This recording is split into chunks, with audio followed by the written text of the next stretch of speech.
Amém. Então, o assunto que a gente vai fazer é pastoreando o coração da criança. A gente vai fazer 2 vezes, como a irmã Linda falou. A gente vai ter algumas aplicações para aqueles que lidam de alguma forma, mesmo não sendo pais, que lidam, professores e tal, que eles exercem uma influência também formativa na criação das crianças. E aí vamos falar sobre os pais, principalmente. Então, uma geração planta as árvores e a outra desfruta a sombra. Esse é um ditado chinês que fala que uma geração tem grande influência sobre a outra geração. Como? Ela quase que constrói o caminho, ela cria, lança as sementes, as árvores crescem, e se elas fizerem esse negócio direitinho, futuramente, na próxima geração, essa geração vai se deitar à sombra daquelas árvores. Infelizmente, nossa geração, a geração anterior, ela não tem plantado árvores, na verdade tem destruído a maior parte das coisas que uma boa herança tem dado. Foi na geração passada, 20 anos atrás, o surgimento do feminismo assim, em sua maior força, a inversão de valores, insurgência do Estado, tentando tomar a liberdade da família. Foi no passado, agora, um pouco tempo atrás, que a gente legalizou, pelo menos aqui no Brasil, a prostituição como uma CLT, como uma profissão, aquela negócio a lei da palmada, foi também nesse tempo agora, não muito tempo atrás, algumas pessoas falaram sobre o controle que o Estado deveria ter sobre as crianças. Hillary Clinton, lá dos Estados Unidos, acha que é isso, de alguma forma o Estado tem que controlar, porque os filhos não pertencem à família. Então, tudo que vem do lado de fora para destruir a família, esse núcleo, a célula da sociedade, roubar o pátrio poder dos pais, se não pelo uso da força, mas pelo uso da influência, da cooperação. A gente tem tido um bocado de escolas que são o dia inteiro, por exemplo. E aí, cada caso é um caso, mas essas escolas, querendo ou não, acabam roubando grande parte do tempo dos filhos. Se essa escola não for boa, não for uma escola cristã, ela vai acabar destruindo o que você tenta fazer nas últimas 2 horas que você tem durante o dia. A vida é difícil, é Jesus que é bom, a vida é difícil. Eu estou só dizendo que nós não estamos debaixo de uma boa sombra. Foi plantado um negócio difícil e agora a gente está colhendo. Plantando igrejas aqui no Edson Queiroz, aqui pertinho. A maior parte dos problemas que eu tive não eram problemas com adultos, eram problemas com jovens. A maior parte do índice de gravidez era entre 14 e 16, roubo, morte, eles morriam exatamente aí, ninguém conseguia passar depois dos 17, morria logo. O que é isso? Eram os pais que haviam semeado determinadas coisas, e aí funcionando como plantadores ou semeadores de maldição na vida dos filhos. Agora eu estou dizendo isso não só para acabar com todas as expectativas positivas, eu estou dizendo isso para explicar que vocês, nós, eu e você, podemos de alguma forma, pela palavra de Deus, sermos usados pelo Senhor para, pela nossa influência, plantarmos boas árvores para os nossos filhos e as próximas gerações. A gente não pode prever o futuro, o passado já é história, mas o presente, aquilo que a gente tem que fazer aqui agora, essa é a nossa responsabilidade, tá bom? Quero começar dizendo que vocês, pais, professores, estão de alguma forma no controle, devem ser protagonistas daquilo que está acontecendo na sua casa com a sua família. Isso não é o que estou dizendo, é Deus que diz que deve ser assim. E quando isso não é claro, e quando os pais não tomam a responsabilidade, como não existe poder no vácuo, outra pessoa vai entrar. Desde o Superman, o Homem-Aranha, o Teletubbies, a Xuxa, e por aí vai. O que vai acontecer é que essa pessoa que está aí, vai exercer influência, e a gente vai acabar plantando aquilo que vai se arrepender no futuro. Mas eu queria começar daquilo que é mais simples. Eu acredito com todo o meu coração que todo erro comportamental, ele é fruto de uma má compreensão de quem é Deus e do que Ele deseja. Então, a má teologia, a má compreensão da verdade de Deus, conforme a sua palavra, é isso que de alguma forma atrapalha a maneira como nós conduzimos nessa vida. Então, se eu não compreender a minha má compreensão da teologia, se eu não conseguir fazer um link, se eu não conseguir ver os desdobramentos do que eu creio sobre Deus aplicado aqui na prática, eu vou acabar cometendo muitos erros. Então, como resumão, eu queria que a gente entendesse essas duas coisas. Existe um link entre aquilo que você crê mesmo, não aqui, mas aquilo que você crê, que você confia, aquilo que você sabe, que vive de acordo com a respeito de Deus e a maneira como você cria seus filhos. É assim. Não existe outro termo, a maneira como a gente educa os nossos alunos. Não tem diferença. Então, quais são essas má teologias, essas ervas daninhas que têm entrado na nossa cabeça, no nosso coração, na nossa igreja, na nossa família, que tem atrapalhado e até, quando a coisa está ruim, quando surge um problema, eu tenho que dar um problema, o que é que aconteceu? Um bucho. Agora, o bucho não é o bucho de pão não, que o pessoal chama. Não é o bucho do pão. É o bucho de um filho. A gente, talvez você nem pensou nisso, rapaz, eu nunca pensei nisso, mas porque a ideia que o mundo diz é que filho atrapalha, filho suga, filho destrói, filho é um sugador de energia, uma pessoa que destrói os planos, os sonhos, o futuro, é um negócio difícil, chato, e eu tenho então que resolver esse problema de bucho. Na palavra de Deus, isso aí é um pecado grosseiro. Em Gênesis capítulo 1, no versículo 28, a gente lembra lá, Deus abençoou Adão e Eva e disse: sede fecundos, multiplicai-vos, encham a terra. Parte do que significa ser imagem e semelhança de Deus e ser abençoado por Deus é ter capacidade dada pelo próprio Deus para multiplicar essa imagem e semelhança de Deus por meio de filhos, gerar filhos. Procriar é uma bênção de Deus. Filhos são bênção. Quem diz isso é Deus. Não importa como você os tem, não importa como eles vêm, filhos são bênçãos, por definição. Chamar filho de bucho é como dizer que um quadrado é redondo. Gênesis capítulo 1, versículo 28, no capítulo 4, versículo 1, versículo 25, Abel, depois que Caim mata Abel e eles têm o primeiro filho, ele diz: eu adquiri um varão com auxílio do Senhor. No versículo 25 do capítulo 4, mais uma vez, Adão diz: olha, eu tive mais um filho do Senhor. Eles reconhecem que vem do Senhor os filhos, não deles mesmos, não são construídos do nada, são o próprio Deus dando, abençoando o povo com filhos. Salmo 127, versículo 3, versículo 5. Teus filhos ao redor da tua mesa estarão ao redor da tua mesa, tua esposa com uma videira frutífera. Eis como será abençoado o homem que teme ao Senhor. Ele não é abençoado simplesmente com recurso, com dinheiro, com profissão, com plano, com casa, comida, roupa lavada e 6.000 por mês. Ele é abençoado com uma família, uma esposa e um filho, ou vários. Eu digo aqui para o pessoal aqui da igreja, filho é que nem dedo, quanto mais melhor. Vamos ter filho, porque é tudo bênção. É bênção por definição. Agora, como é que eu sei que a gente não pensa nisso? Quais são as restrições que você tem, que você coloca no papel para não ser abençoado por Deus? Vamos pensar que não for filhos, outra coisa.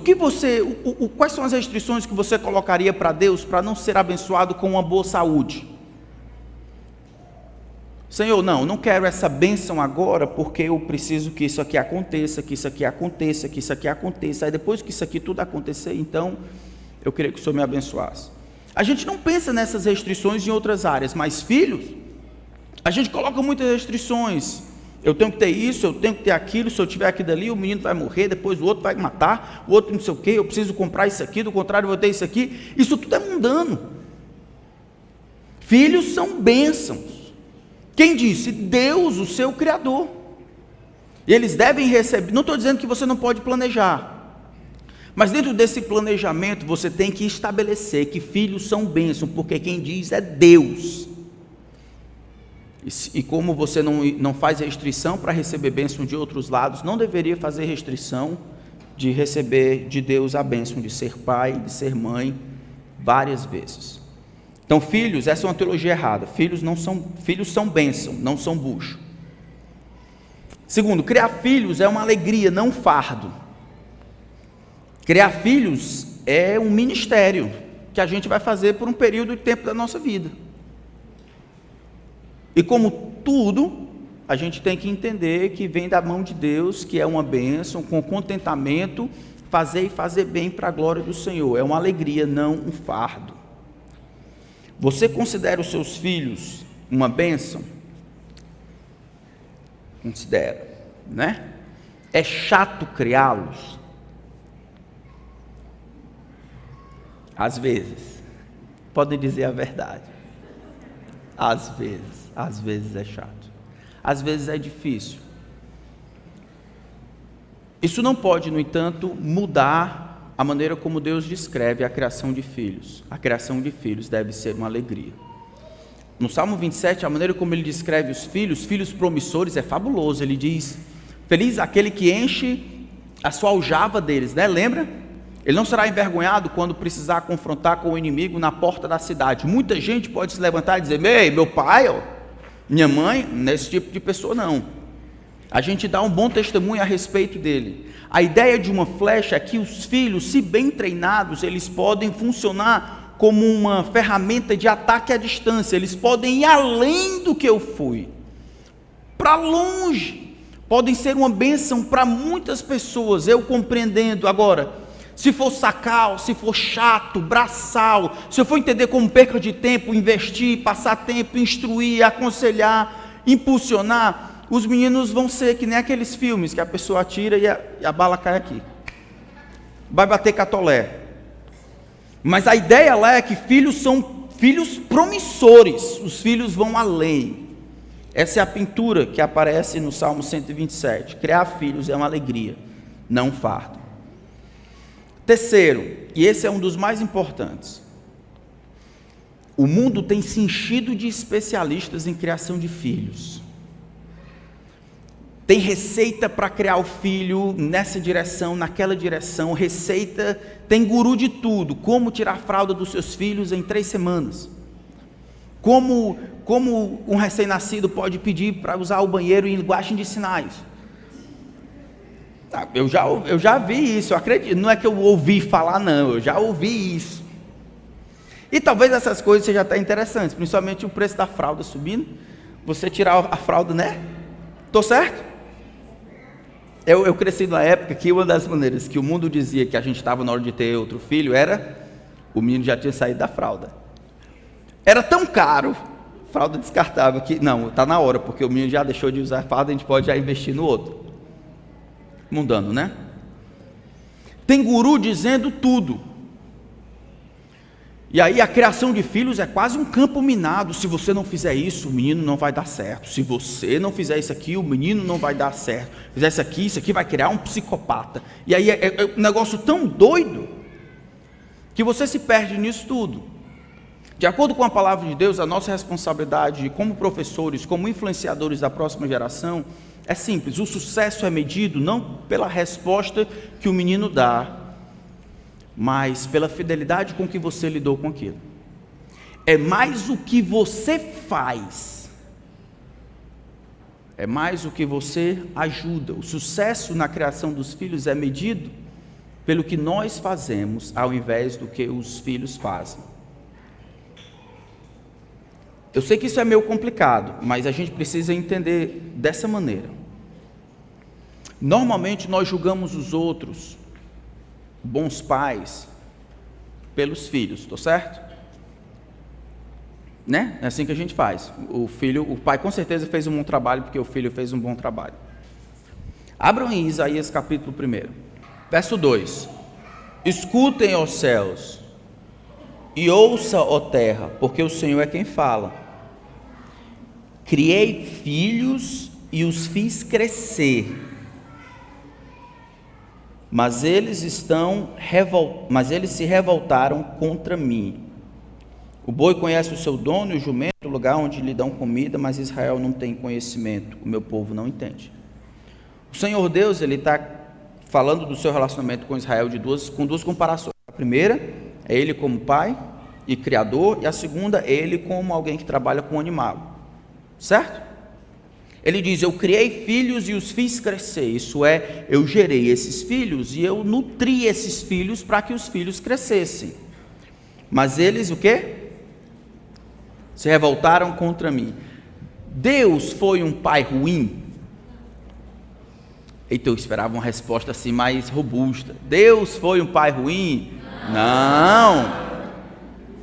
Mas Israel, a despeito de tudo que Deus havia feito, ele ainda se revoltava contra o Senhor.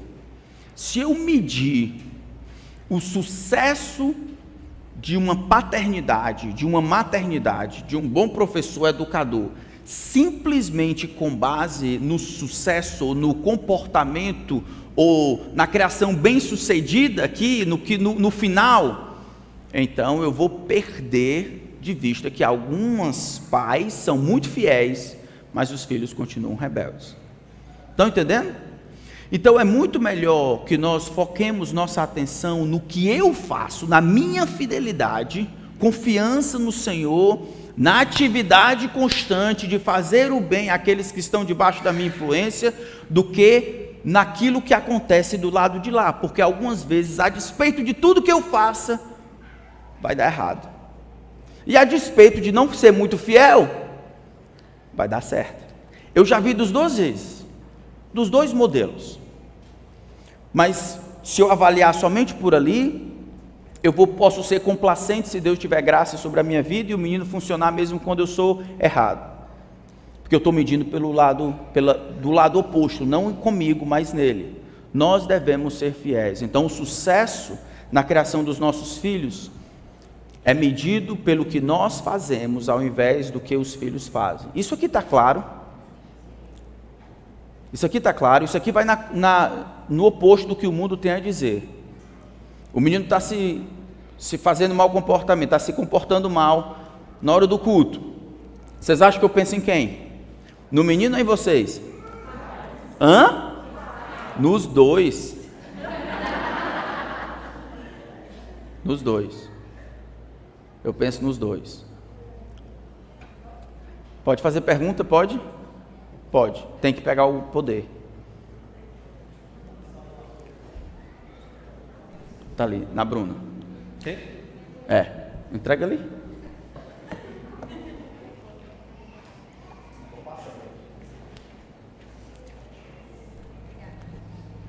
Pastor, e o contrário? O menino bem criado pode dizer que é sucesso do pai também? O sucesso do pai é medido pela fidelidade. E aí a gente sabe por vários textos, como Provérbios 22:6, ensina a criança o caminho que deve andar, e ainda como quando for velho não se desviará dele. O método, talvez o método por excelência, como o grande Deus abençoa a próxima geração, é por meio de uma paternidade fiel. Esse é o método por excelência, não é o único. E Deus consegue trabalhar a despeito das nossas fraquezas.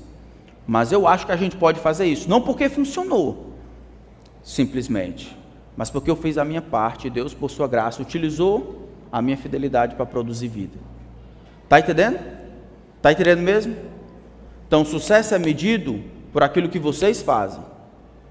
Vocês, pais e educadores, não como o menino reage. Como assim? O menino está no supermercado, o menino dá trabalho, o menino está na igreja, o menino não está se comportando. E aí, você já falou com o menino 8 vezes.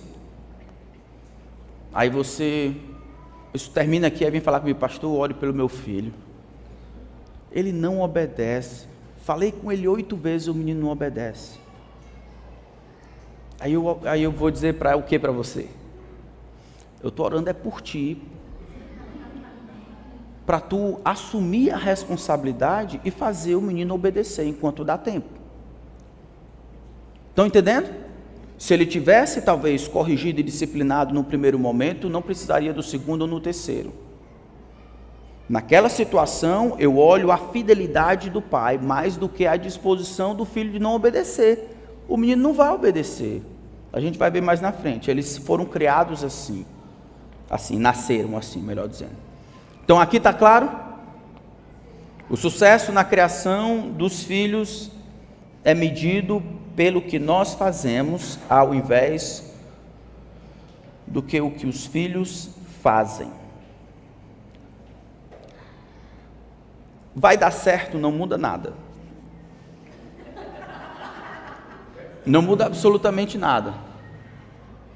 Como assim? Então eu vou conversar com você como professor ou como pai. Você está ajudando o seu filho a obedecer? Pastor, eu não estou, mas assim, eu digo para ele, vez por outra, entrar na igreja, tu escutou o que falaram na salinha, tu escutou o que disseram lá no cultinho. Tudo com criança é cunhinho. Já começa por aí, na salinha, o cultinho, não, eu digo para ele, pastor, mas o menino, não sei o que está acontecendo. Não, pastor, mas vai dar certo. Não vai dar certo, vai dar errado. Vai dar errado. A criação de filhos não é uma coisa instrução não é uma coisa que passa por osmose. Não é uma coisa que pelo o esforço exagerado, pelo pensamento positivo vai gerar e produzir essas coisas, não. Os pais precisam ser protagonistas e ativos nesse processo, do contrário não vai dar certo. Se eles não forem protagonistas e ativos no processo, não vai dar certo, vai dar errado. Completamente errado. Então, não pode substituir ou transferir ou dar para qualquer outra pessoa. Os pais são responsáveis por aquilo que está acontecendo na vida dos filhos. Como é que acontece na prática?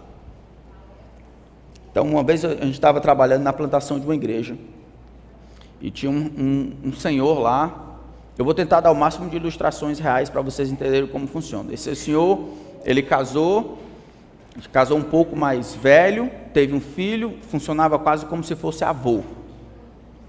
Ele não disciplinava o menino, porque fisicamente, não disciplinava a criança muito esperta, não disciplinava. Aí ele se converteu, conheceu a verdade, aí eu fui explicar para ele como é que deveria fazer, como é que deveria lidar com o coração.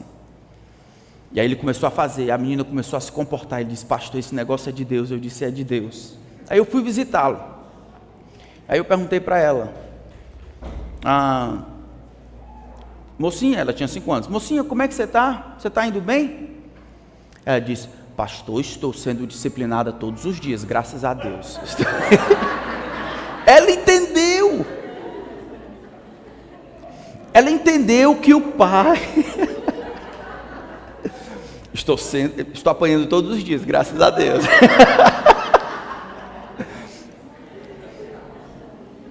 Ela entendeu que o pai estava agora numa outra vibe, querendo obedecer a Deus, que o pecado deveria ser punido. Esse negócio de vai dar certo, adiando, preguiça, essas coisas assim, vai dar errado.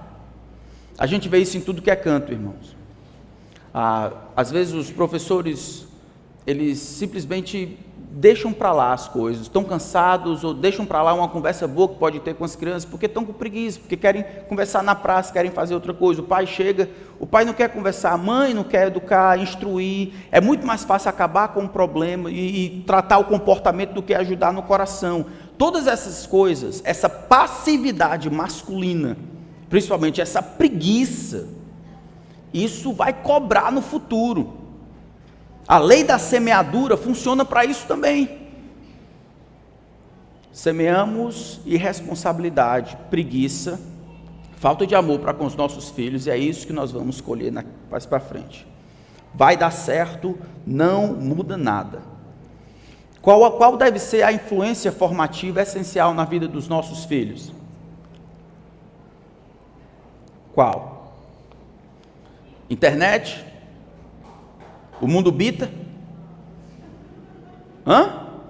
Não, o Diante do Trono Infantil, YouTube não, são os pais. Os pais são a influência formativa que Deus determinou para abençoar. O problema é que os filhos, eles não conseguem discernir entre influência um e outro. Aquela que toma mais tempo para ele é aquela que vai determinar. Aí os amigos, internet e outras coisas assim. Aí eu quero dar uma palavra para os professores especificamente. Hoje a gente tem famílias quebradas. Nessas famílias quebradas a gente precisa participar daquilo que Deus pode fazer, restaurando o máximo possível aquilo que foi quebrado. Famílias, mãe solteira ou pai solteiro, então que não tem aquele aspecto da família junto lá, como é que um professor pode ajudar? Dentro das várias atividades, das várias responsabilidades que um pai e uma mãe têm, prover, proteger, influenciar, disciplinar, corrigir, algumas dessas são partilhadas pelos professores e educadores em momentos específicos, algumas delas. Quando você pai, entrega o seu filho para o professor, você está dizendo, parte da responsabilidade nesse período aqui, essa função não de prover, se tiver lanchinho até de prover, né? Mas de cuidar, de ratificar, talvez não disciplinar fisicamente, mas de disciplinar, dizer que isso aqui está errado, certo? Os filhos, eles não vão para a salinha para passar o seu tempo, porque você está cansado do seu filho, quer adorar o Senhor, prestar culto em paz, quer tirar férias do seu filho, ele não fica ali não.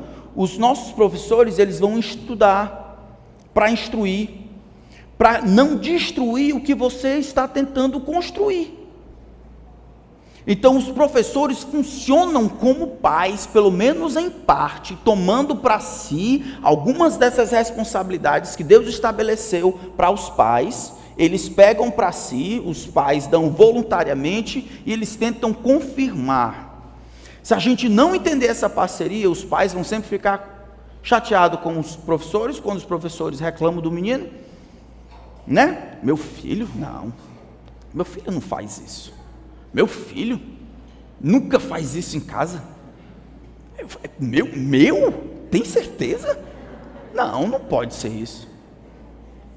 Achando que os professores têm aquela vontade de dizer que o filho é o capeta. Eles estão tentando fazer a mesma coisa, cooperando com você em parceria para ajudar você a criar o menino. Aqui está todo mundo no mesmo barco. Se a gente não entender essa parceria, a gente vai se perder ou perder a oportunidade de crescer. Vai dar certo, não muda nada. Aquela história de qualidade de tempo também não é suficiente. Como assim? Assim, pastor, eu tenho que sair cedo de casa, tá? Aí eu saio de casa, chego lá às 7 horas, aí eu corro o dia todinho, deixo o menino na escola, aí eu chego 8 horas. 8 horas eu vou ter que jogar bola, porque eu tenho que manter esbelto para poder trabalhar. Então aí eu volto, aí eu deixo o menino na avó, eu vou jogar futebol, aí eu chego mais ou menos umas 9h30, aí o menino já está dormindo. Aí eu vou lá no quarto, tomo um banho, vou lá no quarto, dou um beijo de boa noite, e oro com o menino, acordo ele, oro com o menino, leio a palavra de Deus por 5 minutos, esse é o nosso tempo de qualidade. É o tempo que eu encontrei, é o tempo de qualidade com ele e tal, aqueles 10, 12 minutos em que eu intencionalmente falo a palavra de Deus, isso é massa. Mas tu acha que pode instruir o coração do seu filho passando 5 vezes 12 minutos por semana? A gente comeu esse negócio que o mundo diz de qualidade, o tempo de qualidade, e ignora que a vida com Deus, ela é partilhada com aqueles que estão ao nosso redor. Abra em Deuteronômio capítulo 6, talvez seja importante olhar de lá.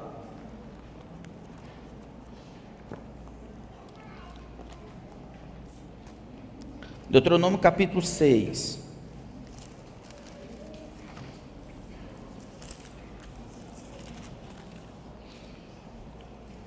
Deuteronômio 6, a partir do versículo 6, diz assim a palavra do Senhor. A partir do 4. Escute, Israel, o Senhor nosso Deus é o único Senhor. Portanto, ame o Senhor, seu Deus, de todo o seu coração, de toda a sua alma e de toda a sua força. Estas palavras que hoje lhe ordeno estarão no seu coração, que é o centro de tudo.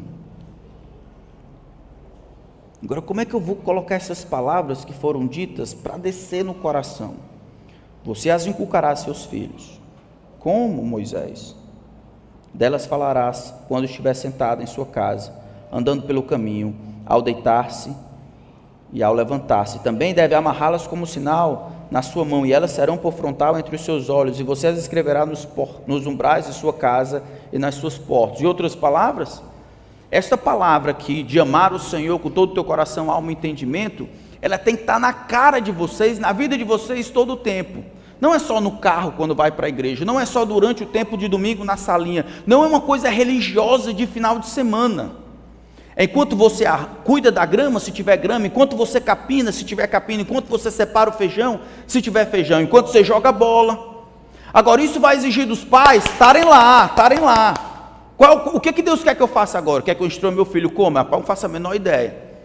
Mas enquanto um buzina, o outro passa o sinal vermelho, eu penso no dinheiro, falo sobre o negócio do governante, eu vou pegar a palavra de Deus e ajudar o meu filho a entender que ele tem que amar o Senhor com todo o coração, alma, entendimento, com toda a força. Como? Eu vou ter que encontrar maneiras de instruir meu filho. Eu não vou criar um tempo de qualidade, eu posso até fazer isso, mas isso não é suficiente. Cultos domésticos não são suficientes, embora não seja ruim. Mas Deuteronômio capítulo 6 pinta um quadro em que você vive a vida. Então você afixa na parede um versículo, tenta memorizar na hora do almoço. E aí você, enquanto está em casa, você bota música que fale sobre a glória de Deus. Enquanto você ensina um determinado instrumento, ou fala de matemática de novo, ou arranca capim, você tenta colocar a palavra de Deus. Isso é intencional. Para ele não achar que você é um religioso. Que esse negócio de crente é de domingo, é de quarta, não é que você chega aqui e fala sobre Deus, mas chega em casa, ninguém fala sobre Deus quando o gato entra na sua casa, do vizinho, e suja tudo na cama. Como é que você pode colocar isso aí nesse negócio? Quando falta energia, quando o cano entope, quando quebra uma coisa, quando a esposa está doente, quando eles estão doentes. Ninguém pode ser esse ateu. Nós somos cristãos, irmãos. Nós orbitamos em torno da palavra de Deus, porque a palavra de Deus governa a nossa vida, com o grande objetivo de ter o nosso coração, não o nosso comportamento, amando a Deus, com alma e entendimento. Tempo de qualidade não é suficiente. Esses 2 minutos, 12 minutos, continue fazendo, sabendo que não é suficiente. É a vida em função da glória de Deus, cumprindo a sua responsabilidade de mãe, pai e educador. Estão entendendo? Aí você vai dizer, rapaz, pastor, parece um negócio cansativo. É. Mas é massa. É só cansativo. É. E vai exigir treino? Vai. Com que tipo de treino? Você vai ter que aprender a ajudar a pensar maneiras de como você pode educar os seus filhos. Se a gente não fizer isso, irmãos, a gente vai perder as oportunidades, eles vão se perder em outras coisas. O tempo de qualidade não é suficiente. Os professores ajudam, já falei aqui um pouco, quando os pais não atrapalham. Como assim? Quando os pais não assumem sua responsabilidade, ou desconstroem por não valorizarem o que é feito durante o tempo de instrução, os pais atrapalham. Como assim? Eu lembro de uma vez que uma mãe foi confrontada por uma professora. O menino estava desobedecendo, eu sentei com ele, expliquei para ele, tal. A mãe, ao invés de ouvir, que ela não estava lá, mas ao invés de ouvir e tentar ver o que foi que aconteceu, a mãe foi defender o menino, porque ela nunca tinha visto o menino fazendo um negócio desse. Com certeza a professora era uma mentirosa, que estava perseguindo seu pobre filho. E o que foi que aconteceu? Naquele momento ali, o filho percebeu que a mãe estava do lado dele, não importa o que acontecer, que ele poderia manipular, ele nunca seria culpado quando fosse notificado para a mamãe. O tempo gasto daquele professor em preparar a aula e tentar educar aquela criança foi perdido. Não foi outra pessoa, não, foi a mãe, o pai, que destruiu o que o rapaz estava querendo fazer. Então, quando os professores ajudam, quando os pais não atrapalham. Irmãos, a maior dificuldade dos nossos filhos somos nós. A maior dificuldade de um menino, de um filho mal educado, um filho indisciplinado, não são outras coisas, são os pais. Não é outra coisa, são os pais. Então a gente tem que parar de olhar para os outros, olharmos para nós mesmos e vermos o que Deus quer que a gente faça. Deixar de preguiça, se arrepender dos nossos pecados, pedir perdão para o nosso menino e vamos para frente. Porque enquanto a gente for procurar culpando, não é porque a sala não tem muito menino, que a sala é pequena, que o outro fez isso, o outro fez aquilo, que o menino, aí isso ninguém vai para frente. Então os professores ajudam quando os pais não atrapalham. Ao entregar a criança na sala, você concede uma cessão de autoridade e modelo para que o mestre que está lá, o professor, consiga, usando a sua autoridade, a autoridade que você concedeu, para produzir, ajudar aquele camarada. Ele está ali dentro, mas ele é autoridade dentro daquela sala. E aí eu fico triste porque muitos professores não podem se utilizar de autoridade porque o menino não consegue ver a autoridade. Eu lembro uma vez plantando a igreja, ali no Edson Queiroz, eu disse para a menina se sentar. Aí ele não quis sentar. Aí eu disse, não, tu tem que sentar, agora é hora de sentar, tu tem que sentar. Não. O senhor conhece meu tio? Eu não conheço teu tio, não. E tu conhece o meu? Tu tem que sentar aí, amigão. Não, não vou sentar, não. Aí começou a bater no menino do lado.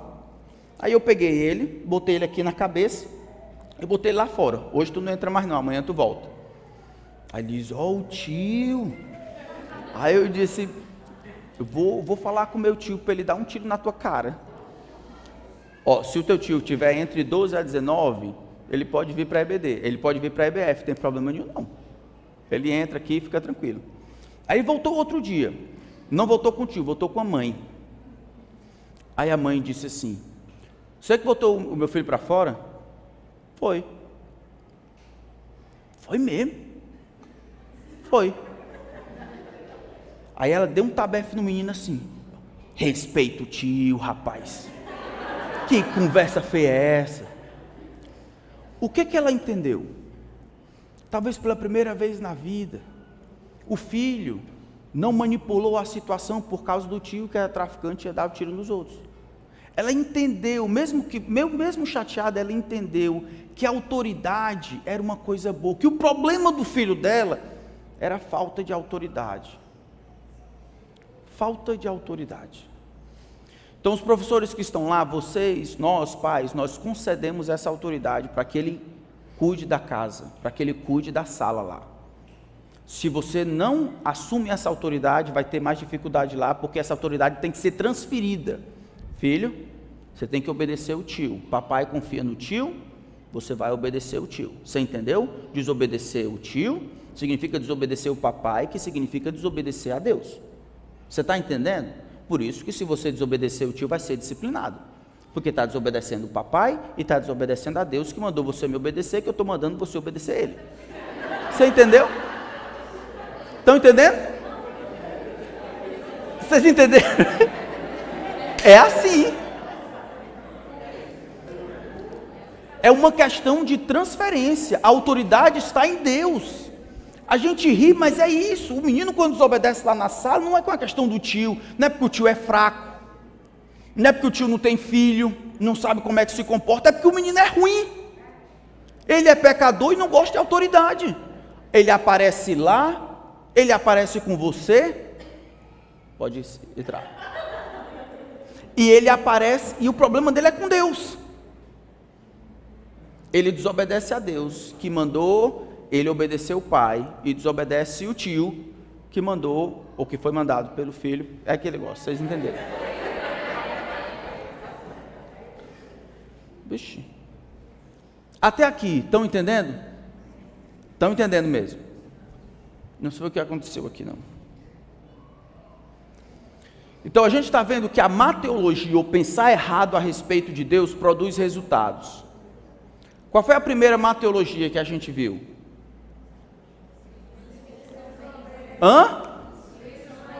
Filhos são bênçãos. Quem disse isso? A OMS? Teu avô? O pastor também disse. Mas quem disse? Foi Deus, o Criador da família, que disse. A autoridade dele, ele tem poder e autoridade para dizer como as coisas são. Segundo erro, a má teologia. Criar filhos é uma alegria. Não é um fardo, é uma alegria. Terceira coisa.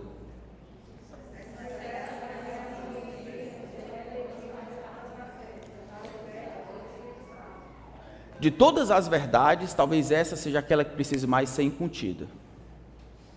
Eu estou dizendo isso, irmãos, porque você pode fracassar mesmo quando o seu filho fique bem. E você pode ser bem sucedido mesmo que seu filho dê errado. O seu objetivo é agradar a Deus. O seu objetivo é ser fiel ao Senhor. Para isso, você vai ser protagonista do que Deus quer fazer na vida dos seus filhos. Tá bom?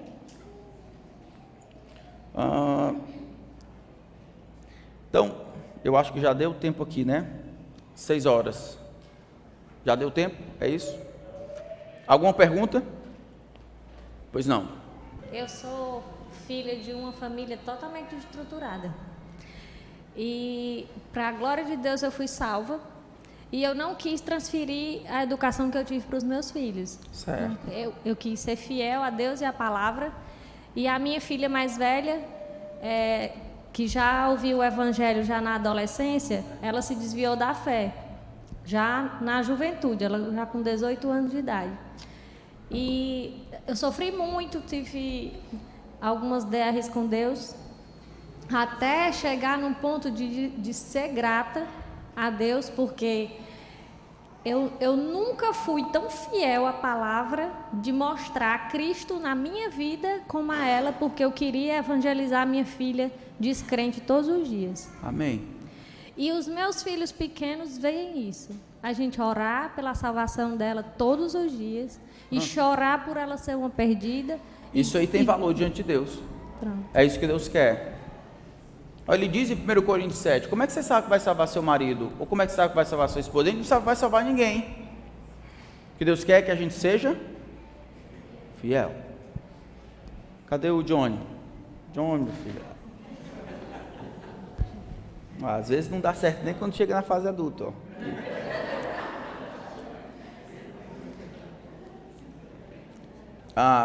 E aí eu quero terminar com essa parte. Já está colocando, é só botar para cima. Creia no verdadeiro potencial do seu filho. Já está certo, é só subir. Creia no verdadeiro potencial do seu filho. Vamos fazer algumas leituras rapidamente para a gente ver o potencial que o seu filho tem. Salmo 51, versículo 5. Salmo 51, versículo 5. Eu nasci na iniquidade e em pecado me concebeu minha mãe. Em outras palavras, desde que eu me entendo por gente, eu peco. Isso aqui é Davi dizendo, desde que eu me entendo por gente, eu peco. Salmo 58, versículo 3.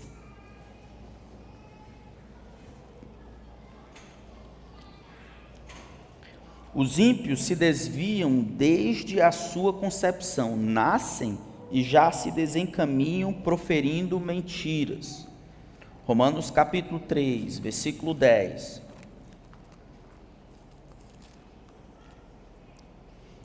Não há um justo, nem sequer um, não há quem entenda, não há quem busque a Deus, todos se desviaram, injustamente se tornaram inúteis, não há quem faça o bem, não há nenhum sequer, a garganta deles é sepulcro aberto, com a língua engano, veneno de víbora está nos seus lábios.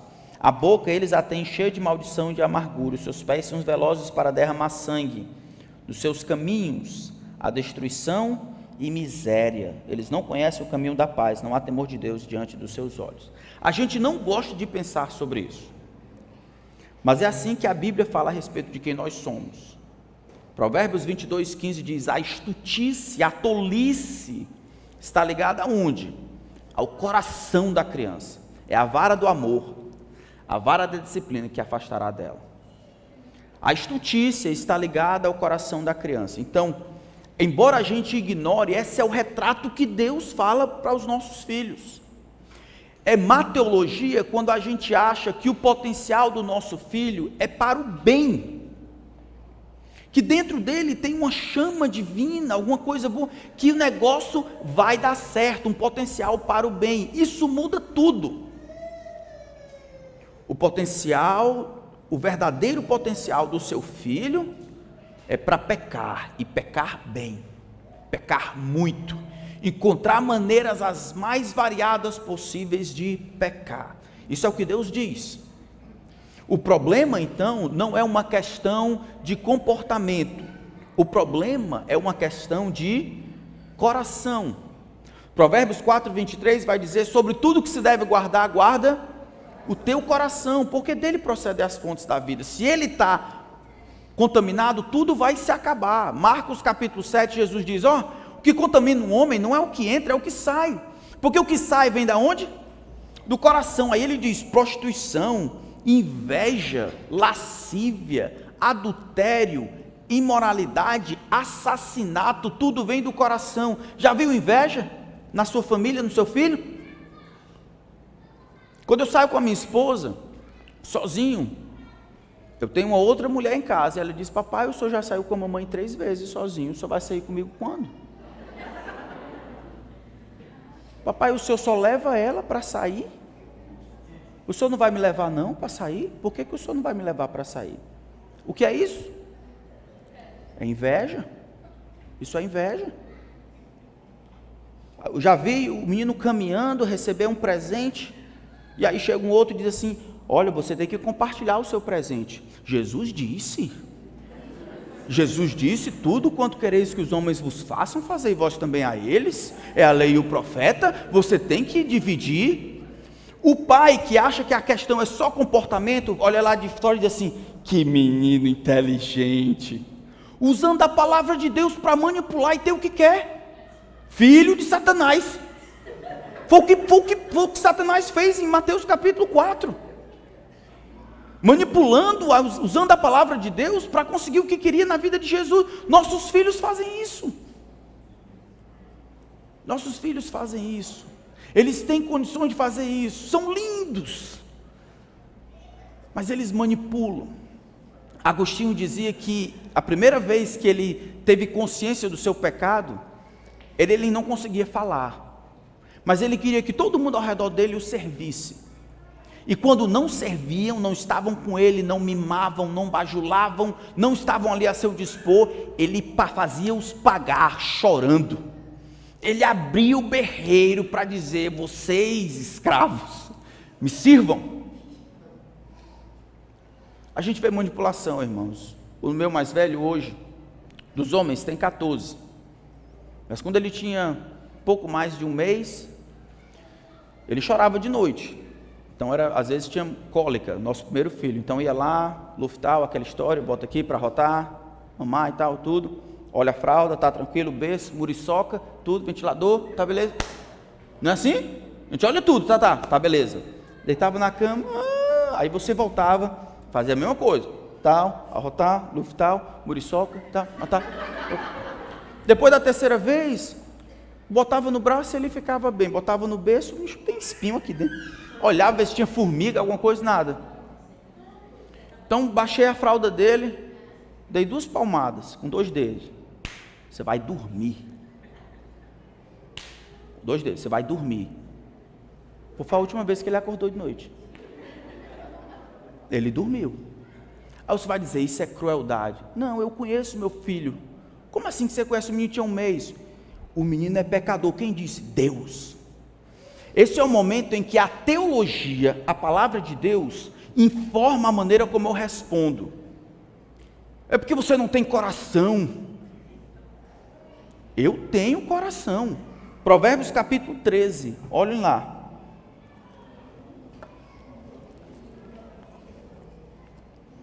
Provérbios capítulo 13.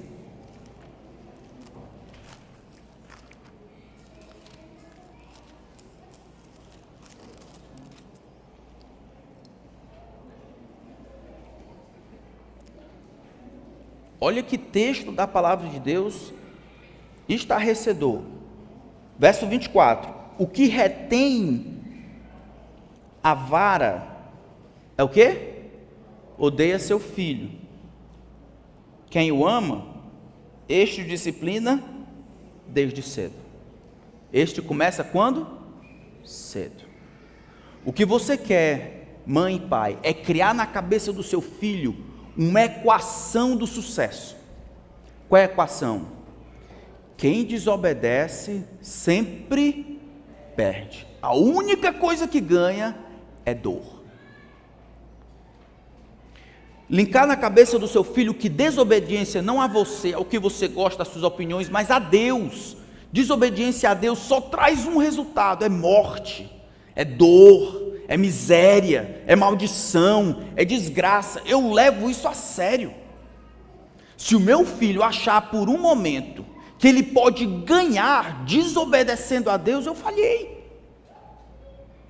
Eu preciso explicar para o meu filho, essa é uma regra espiritual eterna. Não existe ganho na desobediência. Você desobedeceu o papai, desobedeceu ao santo Deus, vai ter que custar alguma coisa de você. Eu levo ele para a cruz. O pai sacrificou o seu próprio filho. Houve dor, houve miséria. A gente precisa então linkar essas coisas na cabeça do menino. Eu não sei como é que isso chega para você. O mundo diz que isso aí é errado. Deus diz que é assim que a gente faz. O coração é o coração do problema. Existem várias maneiras de como a gente pode lidar. A maioria das pessoas lidam dessa maneira. Tolerância e passividade definem a abordagem atual na criação de filhos. A contenção e correção são consideradas repressoras demais para a psique da criança. A criança vai desenvolver um trauma. A criança vai ficar infeliz. A autoestima substitui o autocontrole. Os pais têm medo de corrigir o comportamento errado. Eles são incentivados pelos especialistas a deixarem seus filhos se expressarem livremente. E aqui eu tenho dois relatos terríveis do que aconteceu. Um deles de um americano, Jeffrey. O Jeffrey, ele se tornou um assassino de homossexuais em massa, canibal. Terrível. Ele teve uma vida normal quando era criança. A coisa mais desastrosa que aconteceu na vida dele foi uma hérnia e a separação dos pais. Na adolescência, ele começou a desenvolver um gosto sádico, maltratar animais, vê-los sofrer. A mãe viu isso, mas disseram para ela: não recrimina o menino, deixa o menino fazer o que quiser. O menino está tentando descobrir, ele está experimentando. Não vai tolher o menino, vai que ele vai ser um veterinário um dia. É interessante que ele aprenda a cortar a cabeça dos morcegos e pendurá-los na parede. Isso é ótimo. O menino, a ideia é que o menino é bom, o menino é inocente, tadinho, o menino está se descobrindo. E aí ele foi aprimorando aquele negócio, se tornou um psicopata. Perguntaram para ele, ele disse: não, minha vida na infância foi uma infância normal, mas eu cresci sem restrição. E crescer sem restrição, é isso que acontece. Segundo exemplo, aqui pertinho de nós. Ele era o filho mais velho de uma família muito grande. Era o filho mais velho, o homem. O pai achava que deveria reafirmar todas as vezes que ele ultrapassava o limite, tipo assim, tomava o pirulito do irmão mais novo, ou dava uma ordem para a mãe: faça isso aqui, eu quero isso aqui. O pai achava o máximo ele fazer as coisas, dizia: o menino é homem, o menino é homem, deixa o menino fazer. Aquela criança cresceu sem autoridade, nenhuma autoridade. Depois ele ia disputar tiro com a polícia, até que finalmente o mataram. Ele foi assassinado pela própria polícia, porque ele não reconhecia nenhuma autoridade. O menino cresceu achando que podia fazer o que ele queria. O problema dos nossos filhos é um problema de coração, e a gente não vai resolver esse problema atacando os outros lados. Vamos parar por aqui para a gente lanchar, a gente vai retornar. Alguém tem alguma pergunta sobre essa parte aqui? Eu não consegui terminar a primeira parte, para variar. Alguma pergunta? Naná. Alguém entrega o poder ali para a Nádia, por favor. Pastor, eu não entendi muito bem a parte que o senhor falou que saia com a Lilica, né? E a Esté pedia para sair com o senhor, foi isso? Não é que ela pedia para sair, ela pede. É que ela pede, é que ela estava com inveja porque a mãe tinha preferência a ela. Ela quer se comparar com a mamãe. É só inveja. Mas, no caso, não pode sair com ela? Pode sair, eu saio. Mas eu saio menos do que saio com a mãe. Ela quer sair mais. Ah, entendi. É inveja, mas isso é entendi. inveja. É inveja. Papai, o senhor já saiu 3 vezes. Papai, o senhor Agora é a levou. minha vez. O senhor levou para aquele restaurante. Eu saio comumente com ela. Ah, entendi. É porque eu não tinha escutado, tipo assim, eu achei que não podia sair. Aí eu Pode, fiquei meio- deve sair com a filha. Deve sair. Tá bom, era só isso. Obrigada. Ela só não vai ser minha esposa. E ela tem que entender o lugar dela e ficar feliz. Excelente pergunta, Nádia.